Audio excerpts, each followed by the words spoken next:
Next speaker, Maureen Robinson.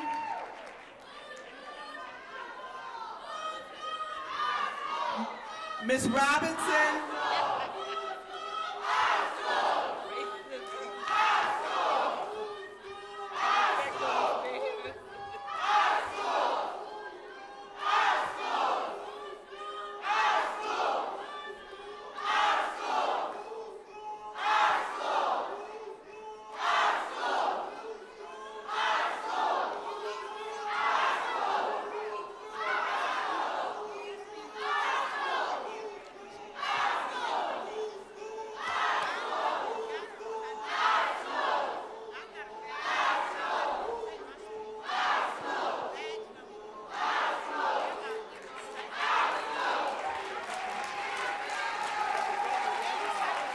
Ms. Robinson,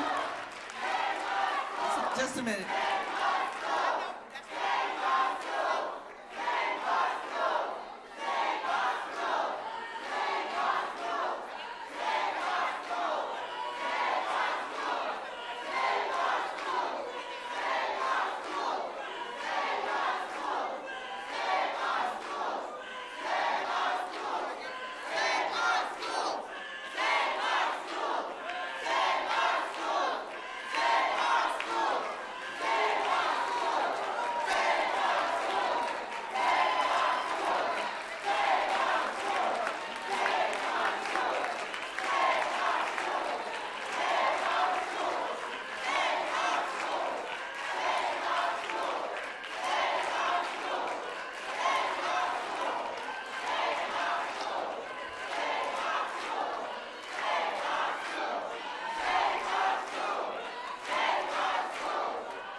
Ladies and gentlemen,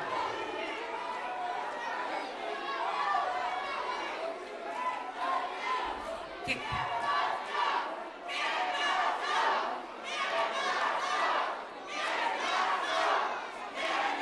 me, we need everyone to please clear the aisles.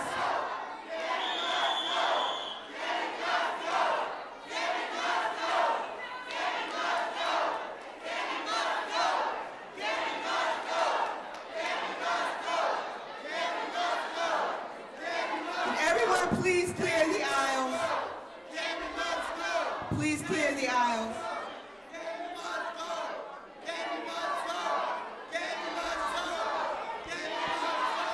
Security, please don't touch the children. Security, don't touch the students. Don't touch the students. Please clear the aisles.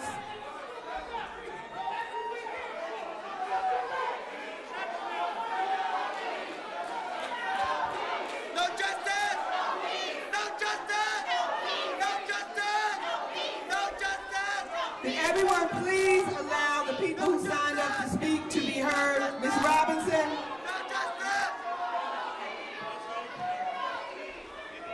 Please allow Ms. Robinson to be heard.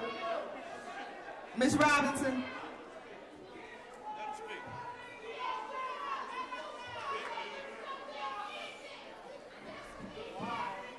Good evening. Good evening. Good evening. Miss Robinson. Miss Robinson. Ms. Robinson. Good afternoon, and could you just wait a moment? Can I ask that everybody return to a seat, please? Excuse me, Miss Bailey. Miss Bailey, can I have everybody find a seat, please, so that we can continue our meeting? We can hear what our speakers have to say, and we can do it in an orderly fashion. Ms. Robinson. My name is Maureen Robinson, 428 Doyle Street, Elizabeth, New Jersey. Special education teacher at Central High School. Just a few words of encouragement to those of you who are novice in the struggle. We hold these truths to be self-evident, that all men and women are created equal, that they are endowed by their Creator with certain inalienable rights, that among these are life, liberty, freedom, and the pursuit of happiness. No one has a right to violate and or abridge the First Amendment constitutional right of freedom of speech. It's good to see so many of you out here tonight. I am truly proud of you. However, I'd like to serve notice on you that this battle didn't just begin. I've been trekking out to advisory board meetings advocating for your children and teachers for a long time. And yes, I've suffered and endured extreme retribution for so long. And I'm glad I don't look like what I've been through. Over a year ago, during an advisory board meeting, I made the statement that you can't do nasty things to people and expect good things to come back to you. That's not how karma works. During another advisory board meeting, I shared in metaphoric dialogue that the wall of Jericho was going to come tumbling down. If you watch the media, especially MSNBC, you'll find that brick by brick, the gauntlet is about to self-destruct. It's going to take a few more minutes of patience, but if you hold out, deliverance surely will come. Change is on the way. I don't pretend to be perfect, but I am a praying woman. And at the ripe old age of 72, I can attest to the fact that prayer changes things. Watch and see. I'm going to announce the next few speakers so that they can be ready to come up. Dawn Williams, followed by Natasha Allen, followed by Donald Jackson. Dawn Williams. Ladies and gentlemen who are in the back of the auditorium, can I ask that you fill in the empty seats we now have?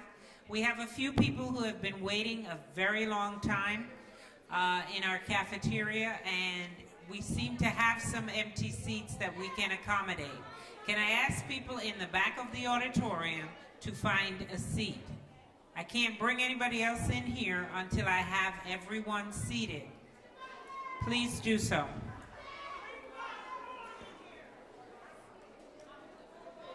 Is Dawn Williams here? Natasha Allen?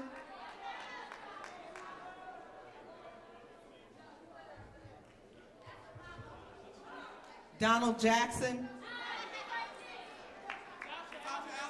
Okay, great.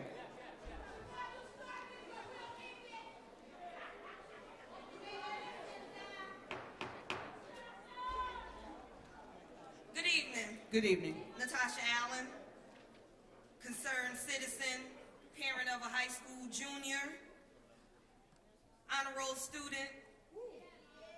I'd like to say, Miss Anderson, I don't even feel the need to call you Miss Anderson because you're so disrespectful. So I won't even ask you if I can call you by your first name, Cami. I need to let you know that our children need consistency. You have not taken into consideration the rapport that they have built with their school families. You claim that the schools are in disarray, that you don't have funding to build the schools back, but I find that appalling that those are the only excuses you can come up with. We continue to look on the Newark Public School.com, and yet there's no update since the year 2010, 2011. You refuse to give us data in terms of, because you have this whole thing that charter school is so much better, which is what you seem to be geared towards, but yet you don't produce, we have no data that we can compare to one another. You don't take into consideration, first of all, it's about your bottom line. But our bottom line is our children's lives are at stake.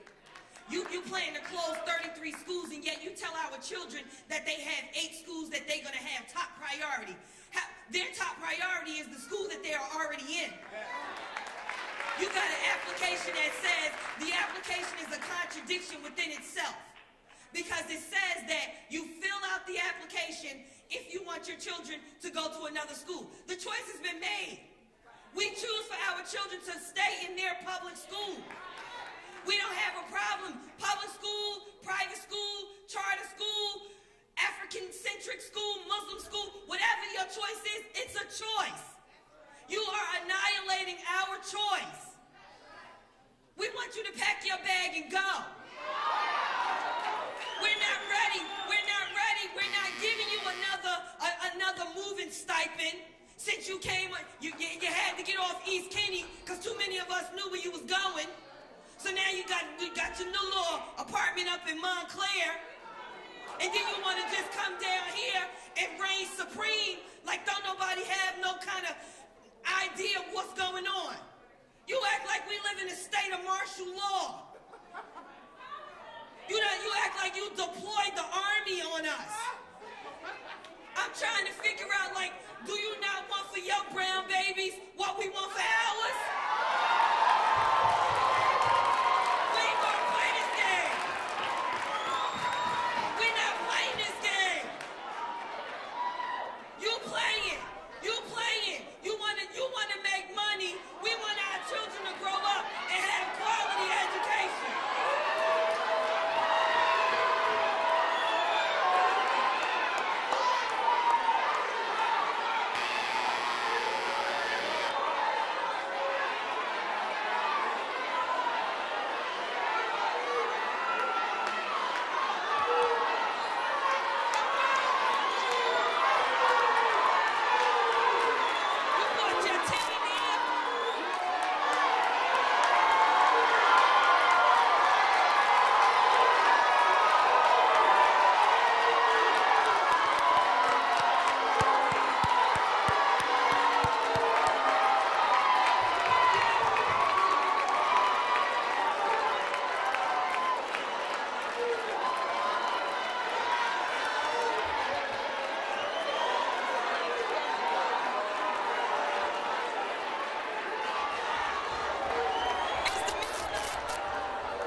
Excuse me, this is a meeting of the school board. This is not the superintendent's meeting. This meeting is not over.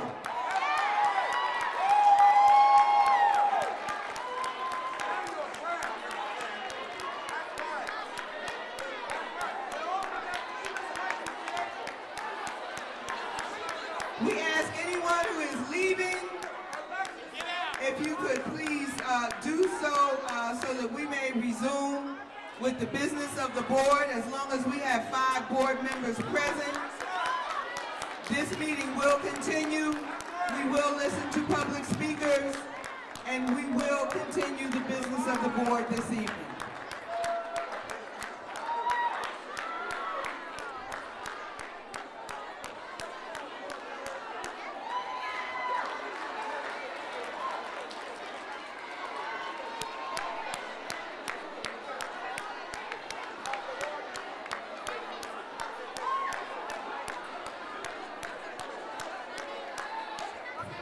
Is there a board member who can take minutes?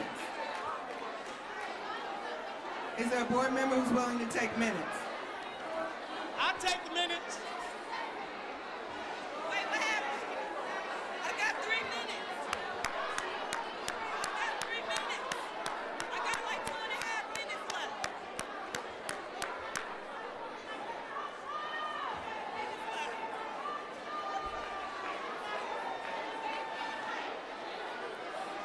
We're going to, if we could please be settled, we're going to continue with the public speaking.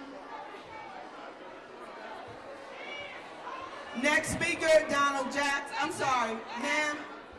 I'm sorry, ma'am. Were you finished? No, I wasn't done. Okay, if you could please finish your statement so that we can go on to the next speaker.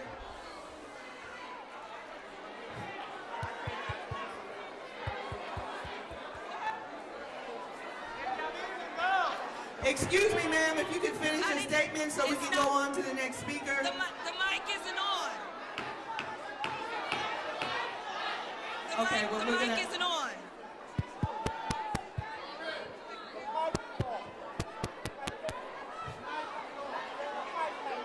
Hey, Bob. Mic check. Mic check. Turn my mic up. Well, I guess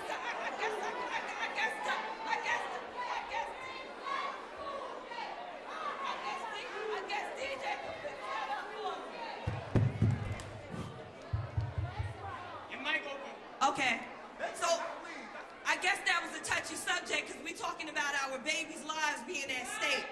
And so the same things we fight for in terms of having our children having safe places, community places that they can go to, then, you know, I kind of like lost my train. I don't even know where I'm at because it's so emotional. Excuse me, ma'am. I understand what you're saying. You have spoken for a while. If you could complete your thought, I have to say something to everyone here. But okay, FOH.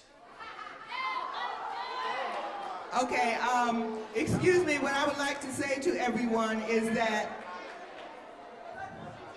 at this particular time, the superintendent has instructed all of her staff to leave.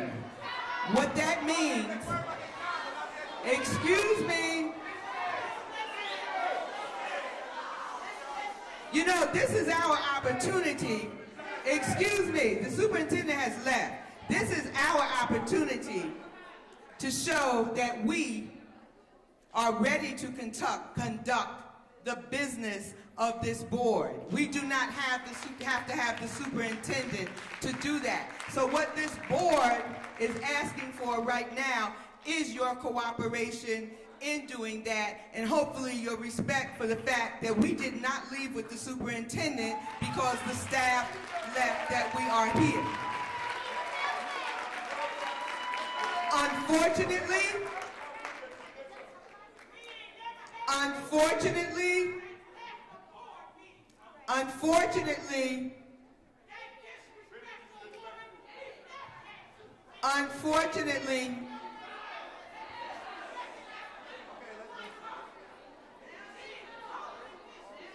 I am not disagreeing with you. The only thing that I'm saying is that the board has decided to stay.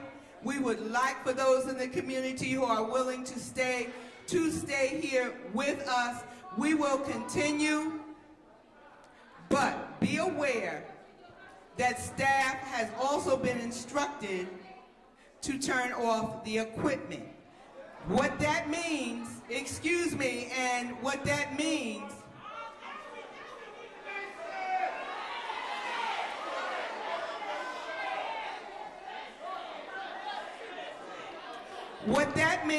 is that If that happens and we continue the business of the board, then we will simply need more of your cooperation. And that's all that I can really say about that, is that we are going to continue this meeting no matter what the circumstances, because this is our meeting and we want the community to be heard, and we are staying to hear every speaker who is here. And if the media is here, I hope that they hear that. And if the cameras are still on, I hope that you hear that this board is staying to hear the community, even though the superintendent left. Next speaker, Donald Jackson.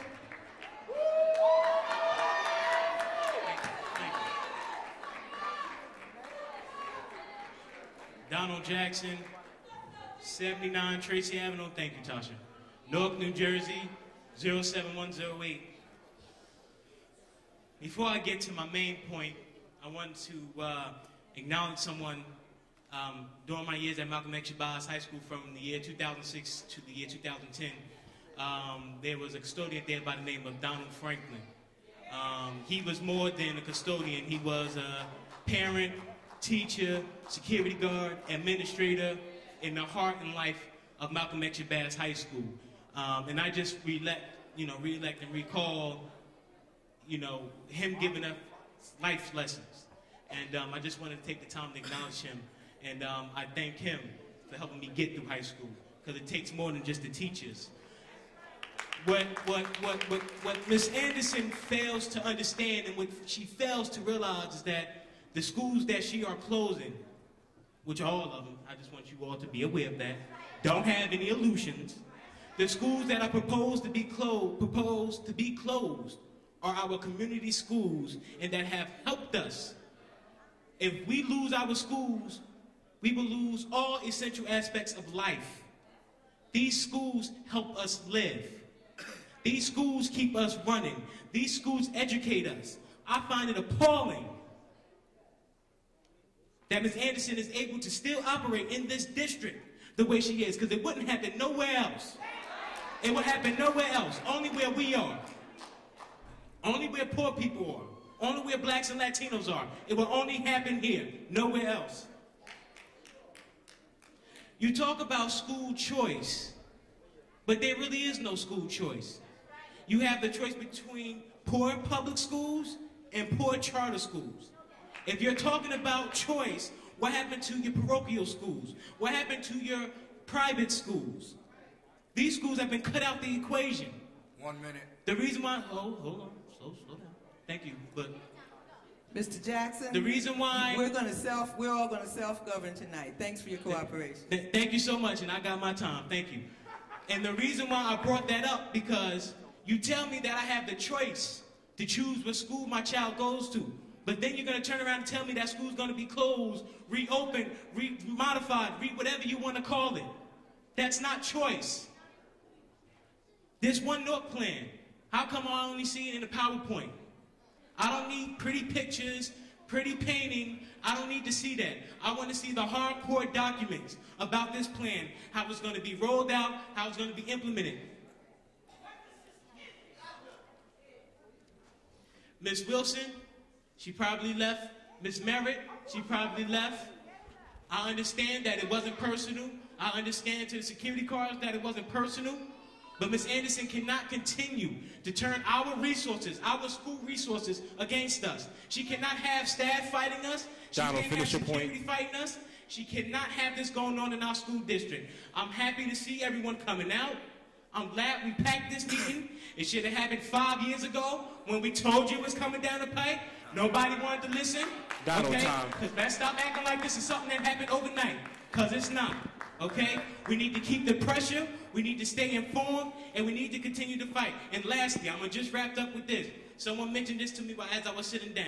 The schools were open during a snow emergency. The governor, Crispy Critter, issued a state of emergency and said, stay in the house. Why were the schools open? Treacherous conditions. The city of Newark did not even plow the streets and you expected students and teachers to arrive in the school building. Donald, thank you, Donald. Thank you, Mr. Jackson. Thank you very much. Next speaker, Veronica Williamson, followed by Virginia Morton. Is Veronica Williamson here?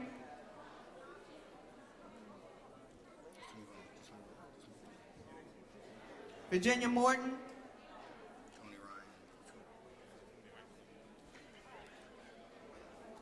Tony Ryan, followed by Pastor Brian Ali.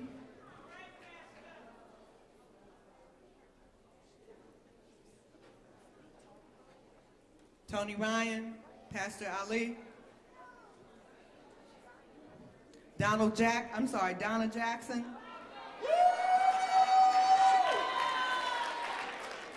Donna will be followed by Dawn Haynes. Good evening, Donna Jackson, 128 Smith Street. First, let me thank the board members for changing the order of business. And for those of us who don't understand why that needed to happen this evening, we'll have a little sidebar later, sir. We are on a mission in this district.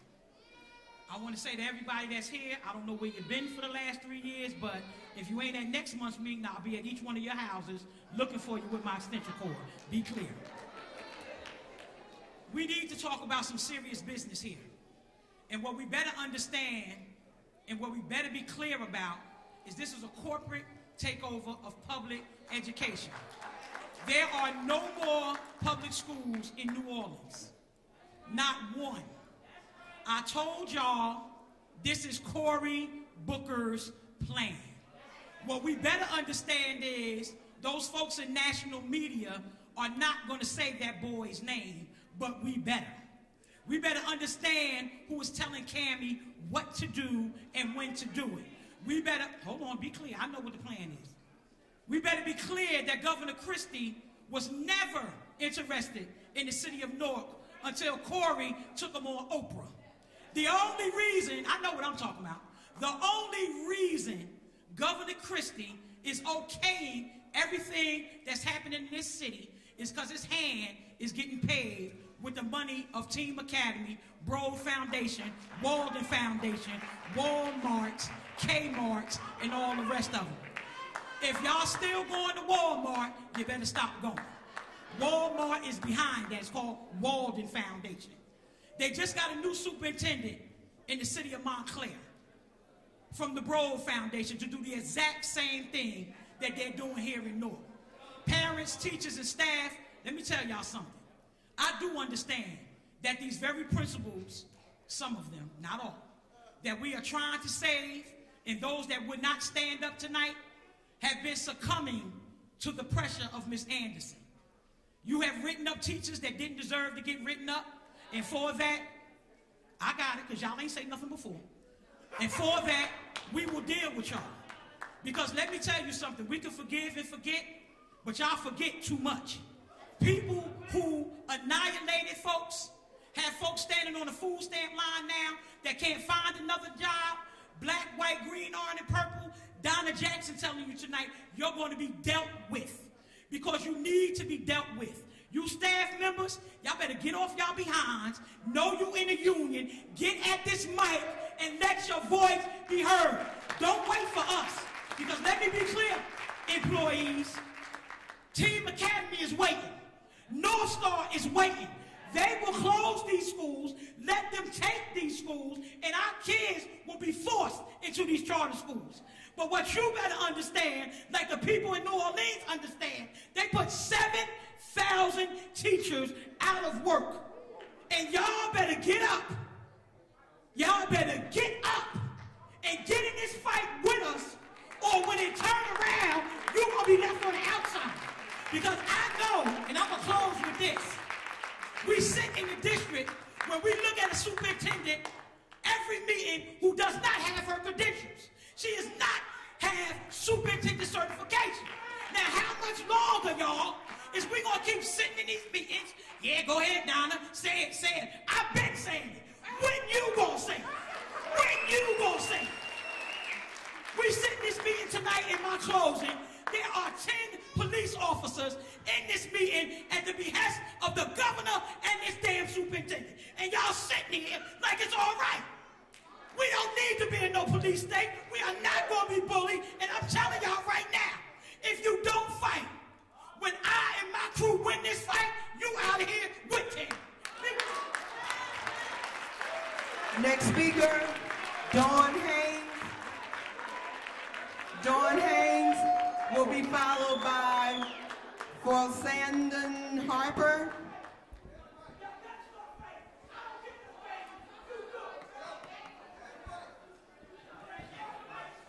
Ms. Jackson, let's please let the next speaker speak. Ms. Jackson, we'd like to hear the next speaker. Ms. Haynes. Yes, ma'am. How you doing tonight? Peace, family. How everybody doing? Well, I want to thank Cami personally for igniting the fire, the black fire that is in Spanish and English-speaking people in this community. Bringing us together, ready to go to war with her.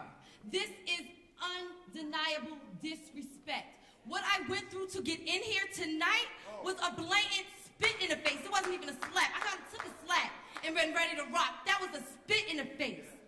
I had to stand outside in the cold with my child who did nothing wrong but want to come here and express the opinions and concerns of parents.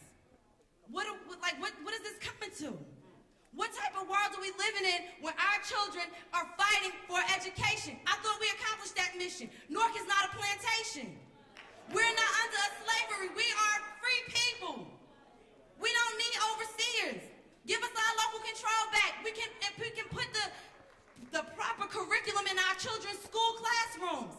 We'll be free to teach our children how to play the djembe drum, or how to African dance, or how to learn about the people that went through the slave trade that became what they are today. We don't need our kids learning about the Jesus, what they teach you in school, with the Greek mythology goddess. I thought y'all separated God and state any damn way.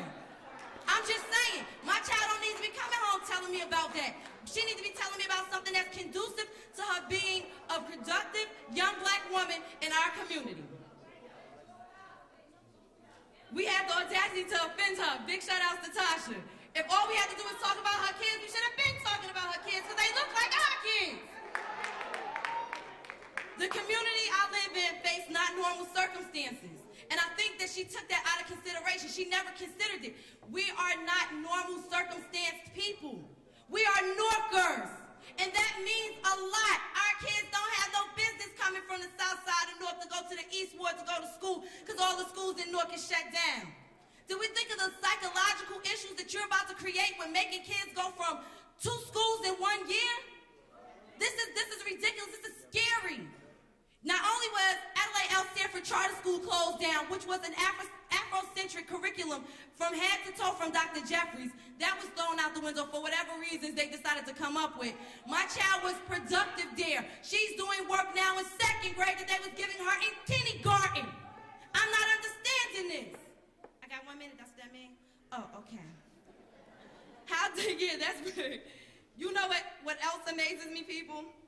It's not a responsible parenting choice for us to have our children be switched from one location to another. They don't care, neither did the ex-board president that wants to squeeze 30 to 40 kids in one classroom so that they can say that the classroom size is smaller in Team Academy. He is the CEO of Teen Charter Schools, and you want to be mayor of Newark? F out of here. F-O-H.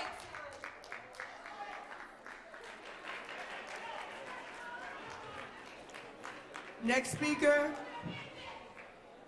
Sandon Harper,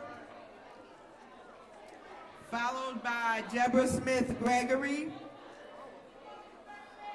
Mr. Harper here? Is Ms. Gregory here?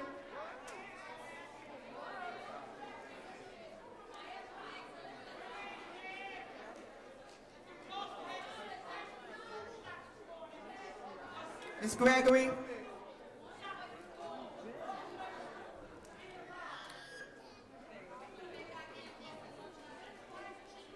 Ms. Jackson, we would like to hear Ms. Gregory. She has the floor.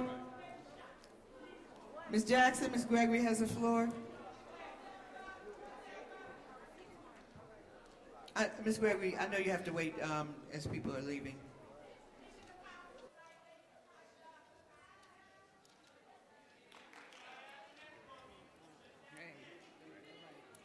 Yeah, that's like, my paper.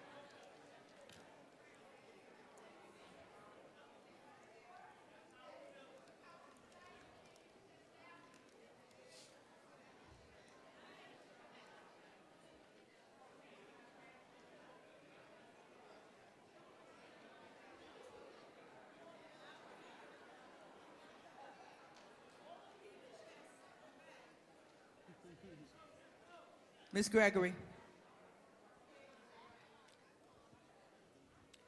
Deborah Smith Gregory, President of the Newark Branch NAACP. Before I get started, thank you, Jordan, for speaking about the Youth Summit. We need more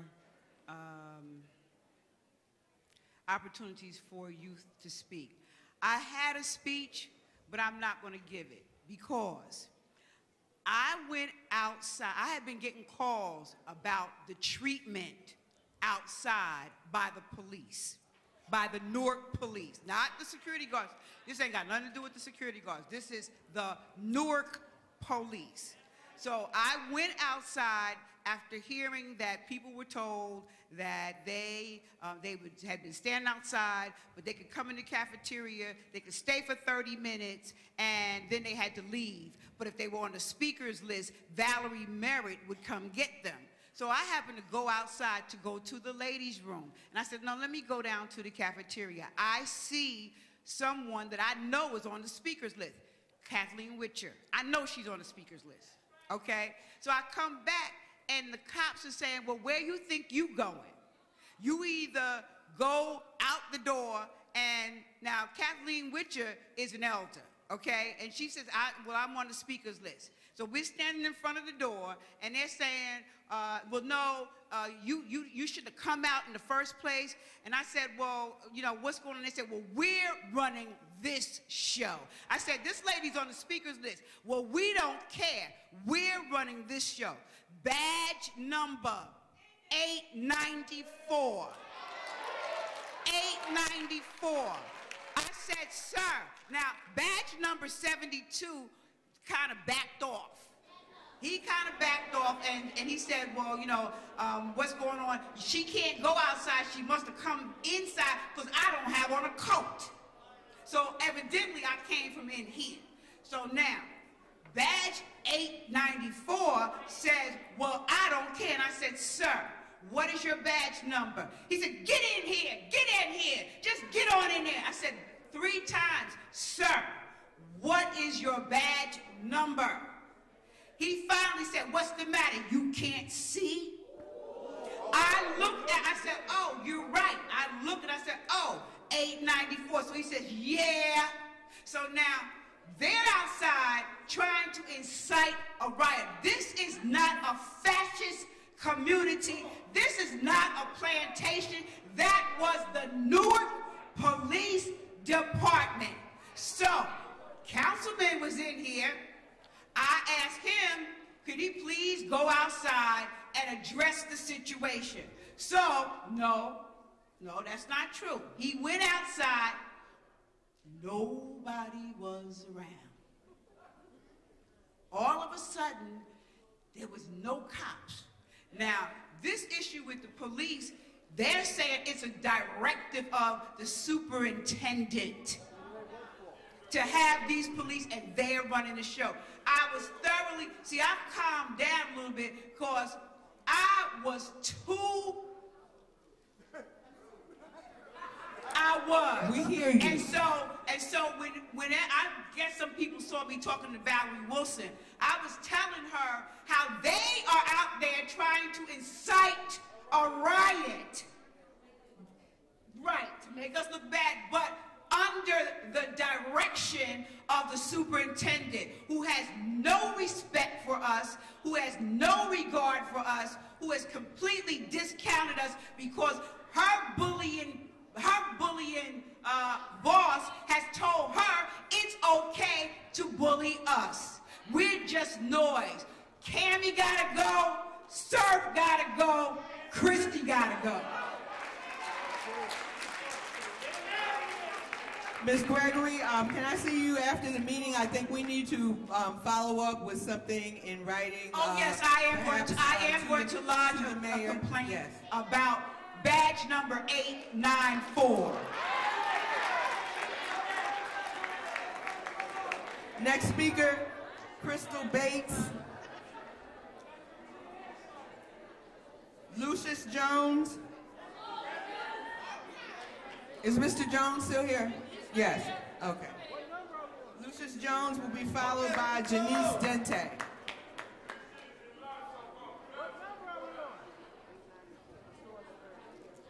Good evening, board members. Good evening. Tonight we have the honor of, when I leave here, of seeing the president. Excuse me, Mr. Jones. 107 Ivy Street. Mr. Jones, excuse me. Could people please keep the talk down so that we can hear Mr. Jones? Thank you. Tonight I have the opportunity to see the first African-American president. Mr. Jones, please wait.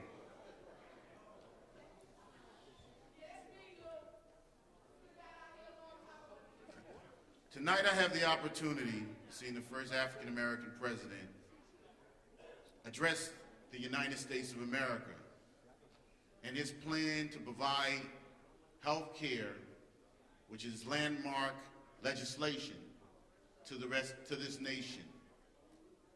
And then I sit in this auditorium, first not knowing what to say. I haven't been to the board meeting in October because you just get to a point where you have to just assess yourself.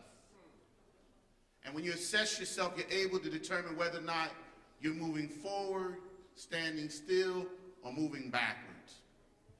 See, this is a historical night for me tonight, because other than my PTO president being banned from the school and from every public school in the district, when all he did was advocate for children, volunteer 1,000 hours a school year supporting kids. And then my principal, when all she did was support and follow the district policy when they said that she didn't. She was not insubordinate. She did not do anything that would jeopardize her job. All she did was support the parents and the community. The issue that I have here is much greater than that, because the opportunity for the Ivy Hill community to respond to that will come because we want Cami in front of us to hear what we have to say. She will not duck this conversation. But I do want to talk about a personal experience. And the personal experience that I had began in August of 2011, board members. Well, Cami's boyfriend walked into this building and he approached me at the end of her community meeting while she was being escorted by her security back to her car by a great director, Willie Freeman, a great director. She asked him to take care of her baby. He looked at her and he said, "Your baby is sitting right next to you." She gestured, looking at the car that her boyfriend drives in, and repeats, "Take care of my baby." While in the room, I'm in the room with board staff, Ms. Merritt, Reuben Roberts, and they knew who he was. Even though my vision is poor, I didn't know who the man was. But I do know he said I was messing with his woman. And I asked him, "Well, who is your woman?" And he said, "The superintendent." And I said, "You came here to fight?" The next day, the very next day, incident reports were written. My understanding was from the director that he was bullied to write to write a report that favored the district and the superintendent's boyfriend. But he didn't. Ms. Merritt wrote her report, and it said that the superintendent's boyfriend was coming to her defense. At the same time, I filed my complaint. And let me tell you this, till this date, I have not heard from any detective of the Newark Police Department.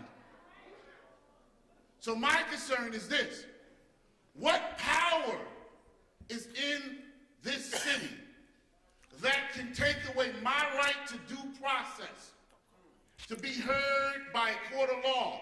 1 minute. To be heard by a court of law, when we now have the new police director, who will be the director of security for the Newark Public School, starting March 2nd, 2014. Is that the reason why they come here with so much aggression? Because he will be retiring and Newark Public School will be his next source of income. Thank you. Thank you, Mr. Jones. Janice Dente. Janice? She here? Jalissa Vasquez. Jalissa Vasquez, Littleton Avenue. It's sad to say that the superintendent stepped out because she couldn't take the heat, but oh well, thank you. I appreciate y'all staying here. I just wanted to say that why keep closing schools? It's not our fault the state's been funding the school for 18 or 19 years. We got to take the fall for it. Renewing school, it doesn't make sense. These teachers had dedicated their life to these students. These principals have dedicated their life to these students. This is like a home to these students. And having closing schools to students go to another school, it doesn't make sense. Remember, if you're bringing students from, let's say, from the West Ward to the North Ward, we got to remember there's gang violence in some of these schools. So if you're taking a child from the West Side and bringing them into the North Ward, they're gonna have a problem. We're gonna have an issue with these gangs. We have to address that. There's no need for us to close our schools. Why close our schools? Our public schools. Why not close the charter schools? The charter schools are getting all the funding, better schools, and our public schools are left behind. Exactly, that's what happened. If he would have never gave the Facebook money, none of this will be happening. And I come from a parent from a renewed schools, and they just try to sugar coordinate everything. They try to keep it quiet.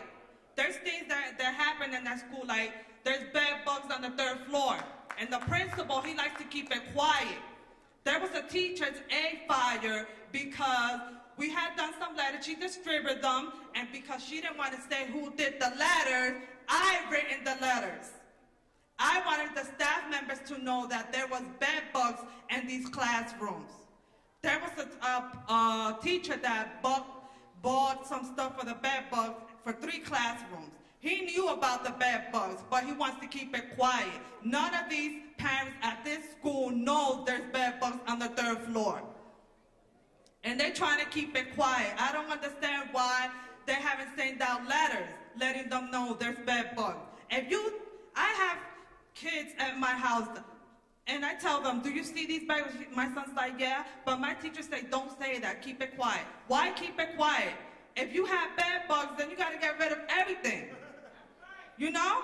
You gotta bring somebody professional to the school. Not a teacher that goes and buys stuff, and I'm thankful for her to doing that, and try to get rid of the bed bugs. That doesn't make sense. I had already 2 or 3 incidents at the school. And I went down to the Board of Ed. I had a meeting supposedly with Cheney. Nothing's happened. No report from the the school or nothing, because there was something about a gang activity. They were trying to accuse my son of being in a gang. My son just sat there and watched the fight. I raised my child inside my home. I don't raise my child out the home with gun violence. I know because I lived in Newark. I know what goes on here. So I don't allow my child to go outside and let them know. I let them know about the situation in gun violence. Time. Thank you. All right, thank you. Thank you. Ms. Vasquez, what school were you talking about? Thank you. Ms. Vasquez, do you have a room number by any chance?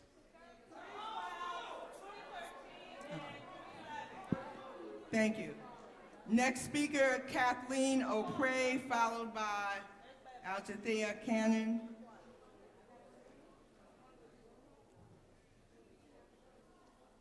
Good evening. Good evening. I'm a pre-kindergarten teacher at George Washington Carver School. My name is Kathleen O'Prey.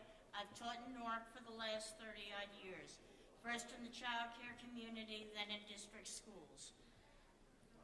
The importance of pre-K towards the future education and success of our children is not a new concept. Quality pre-K is a keystone to their future academic success. A quality pre-K should provide learning through play, interaction with trained professionals, a partnership between the school and a classroom and building designed with the youngest learner in mind. I'm concerned that the current plan to place pre-kindergarten classrooms in Maple Avenue School sets up teachers and children for frustration and failure. The classrooms do not have bathrooms or sinks. The boys and girls rooms are on opposite sides of the building. All of this has a negative impact on the amount of time spent learning. 3- and 4-year-old children need to go to the bathroom several times a day. They also need to wash their hands every time they blow their nose, every time they go to the sand or water area, every time they get ready to eat. All of this time reduces learning opportunities that our children need. Every year, pre-kindergarten classrooms are assessed with the Early Childhood Environmental Rating Scale, which is called ECHRTS. My current classroom does very well on this because it was designed as a pre-K room. It's large, open, has a bathroom and sinks. We have access to a playground and are handicapped accessible. I'm able to provide 210 minutes of choice time, learning time that includes small group activities, adult and child interactions, in addition to large group times.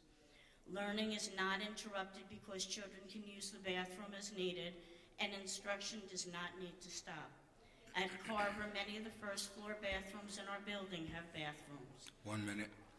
I believe that Carver is a better site for pre-K classrooms. The facility is rated as good on the district website, whereas Maple is considered a poor facility. I just want to skip to the end. Please consider the effects on the families if we lose the ability to have the youngest learner in a community school.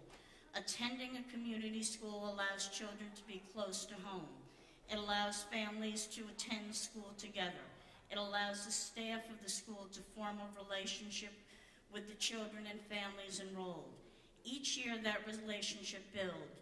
Each year children are able to build on the foundation they started in a quality classroom.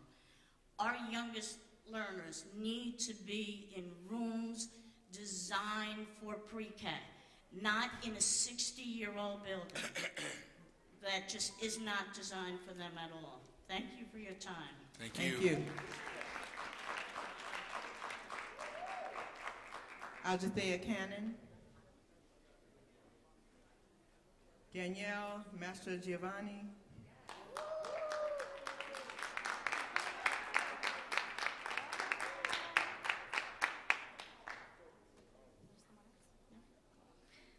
I'm kind of sad that she left. I was looking forward to a vacation after I spoke this evening because I am a Newark Public Schools employee, and it seems that perhaps speaking isn't always in our best interest these days.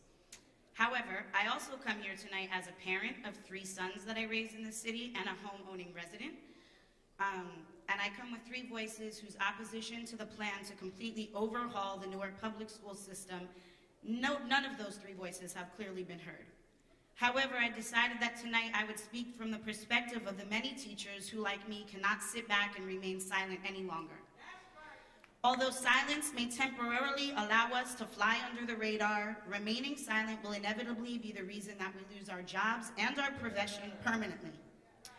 I'm speaking tonight on behalf of those teachers who, like me, chose our profession not because we wanted loan forgiveness, not because we wanted something to put on our resume when we got out of college, but because we truly wanted to teach. We are the teachers who believed in our hearts that our calling to education was fueled by our ideology that we could actually make positive impacts on our students' lives and ultimately the world. Some may call us idealists, but it are these very ideals which is what have kept us strong in the face of adversity. We have worked without contracts, been denied pay increases, we've learned new curriculum, shifted the standards, adapted to new evaluation systems, and yet we have never once stopped teaching. We are the teachers who make no excuses. Those who truly believe in doing whatever it takes as long as it is what's best for our students. Teaching in itself can be stressful, but teaching while living in fear of losing our jobs has become unbearable. After years of receiving nothing but highly effective evaluations, many of us have been forced to move from school to school, living through the madness of the so-called job fairs, using the seriously flawed talent match system, all in order to compete for jobs that we already had. And even after all of this, we are still at risk of losing everything that we have worked so hard for. We are teachers. We deserve to be treated with dignity and respect, and for this alone, we can no longer allow our voices to be silenced. Teachers have coined the phrase, use your words. We use it to teach everything from conflict resolution to literacy, teaching our students that by finding your voice and using your words, you can fight against the many injustices that continue to exist. We teach them to admire those people throughout history who were brave enough to stand up for what they believed in, those who knew that their words were powerful enough to make great changes in this world. And so, by not standing up for ourselves now, we teachers do nothing but negate the integrity of our profession and the validity of our teaching practice. I have personally spent the last 15 years doing what I believe to be best for children, often teaching in conditions that have made many new teachers run within 15 weeks. I think we should be allowed to question why we are being forced to implement change models that have track records of failure rather than ones of success. I think we are entitled to accurate, not skewed data, and to information that proves that there is a chance that their reform initiatives will work, and thus far we have received neither. Though this new methodology of replacing us with new teachers may seem to be to them what's most cost-effective, I know that our many years of experience are not worthless. Being reformed, remodeled, renewed, redesigned, repurposed, turned around, and sold has only increased our worth, because now our resiliency stands as a testament to our strength. I am just one of many teachers who are proud to have dedicated their lives to teaching in this city. And if we're not what's best for students, then I don't know what is. Thank you. Next speaker, Cynthia Wade, followed by, I don't know if this, Jamarius Nickerson. Oh, I can never say your name right. Joan Renoir. Did I get it close? Okay. Yes. Good evening, everyone. Good evening. I speak to you as a graduate of the Newark Public Schools, as an educator in the Newark Public Schools. And I just want to first say that when I first got here, yes, I was among that crowd of people that was standing outside. And so I sat there for a minute, I sat patiently. And you had 5'5" police officers coming up to me, back of the lawn. And I looked down, where's the voice coming from? Where's the voice coming from? And so I stood there, back of the line, sir. And I looked around again, 5'5" here, 5'5" there. I said, are you talking to me? They said, yes, we're talking to you just like we're talking to everybody else. Get behind the lawn. I said, first what you're going to do is, you're going to get out of my face. That's the first thing you're going to do. I said, and the second thing you're going to do is lower your tone. I am not your child. I said, do you even know who I am? The man ran. See, you can't intimidate people when coming to a public meeting. We are informed citizens. We are educated citizens. We know about free amendments. We know about this, that this is the United States of America and that this meeting is provided for by taxpayers' money. We understand how to assemble peacefully. What did you read in the media, that Newark residents don't know how to assemble peacefully? Excuse me, I tell you that we can, and we will. So, whatever you had, the National Guard, that's what I call them, the National Terroristic Guard called the Newark Police Department, standing outside. 1 minute. Waiting for us. Let me tell you something, I wasn't even scared. Not a bone was shaking. But let me speak about the whole argument of charter schools being the remedy to reforming public education. As a person who has, as a scholar, let me say that word, as a scholar who has studied public education, anyone in any language who has studied public education will tell you that charter schools, by definition, are public schools. And the only difference is that they don't accept ESL learners. They don't deal with behaviorally challenged or socially challenged students. And neither do they deal with any type of student who usually comes from a home that gets food stamps. So that eliminates the big question for charter schools right there. Tell me why Robert Treat Academy has refused to cooperate with Cami Anderson.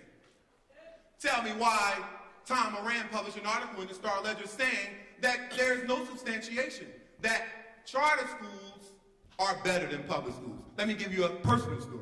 I didn't go to a public school, a charter school. I went to public schools, Oliver Street School, South Street School, University High School, and I even graduated from a public university. And am now also a student at NJC, or a graduate student. And let me tell you something. Let me give you some information. Let me give you some information. Newark Public School students are capable of learning 3 languages, running classrooms, are capable of dominating the job market, just as I did. As you can see, I stand before you today as an educator in Newark Public Schools, and when I walk through a building, let me tell you, when I walk through a building, I treat my students as people who are future leaders of America, of nations all over the world. I call my students kings and queens. Jamarius, thank you very much.